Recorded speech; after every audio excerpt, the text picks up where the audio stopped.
High, good morning to everyone. আজকে ছিল শনিবার আর মেয়ে দেখো এখনও ঘুম থেকে ওঠেনি, ও শুয়েই আছে।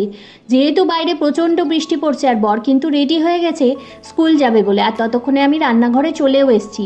কিন্তু এখন বৃষ্টিটা অনেকটাই কমে গেছে, প্রায় 9টা মতন বাজছে। সকালে তো ঝমিয়ে বৃষ্টি পড়ছিল। আর আমার রান্নাঘরে রান্না প্রায় কমপ্লিট হয়ে এসছে, আর মিক্সি খারাপ তো মা এখানে এগুলো বেটে দিচ্ছিল। আর টক তো আমার লাগবেই, যেহেতু শনিবার নিরামিষ। আর এই পনিরটা কিন্তু মগজ দিয়ে আমার খেতে দারুণ লাগে, টক না ছাড়া আমার চলবে না। তো তারপর তো সবার চান হয়ে গেছে, মা এখানে জামা কাপড়গুলো মেলে দিচ্ছিল। আর ইনাকে দেখো, ইনি বসে বসে কিন্তু রান্নাবাটি খেলছেন। আর তারপর দুপুরে লাঞ্চ করে নিয়ে তো বেশ খানিকটা ঘুমিয়ে গেছিলাম। আর ঘুম থেকে উঠে চোখ মুখের কি বিচ্ছিরি অবস্থা, শরীরটাও ভালো ছিল না। আর তারপর তো ওর বাবার কাছে পড়তে বসে গেছিলো, আর আমি ওর জন্য খাবার করছিলাম আর কালকের জন্য সমস্ত তরকারি পাতি এখানে কেটে রাখছিলাম। আর তারপর সবাই মিলে বসে বসে আমরা এখানে টিভি দেখছিলাম। দেখা হচ্ছে নেক্সট ব্লগে, টাটা।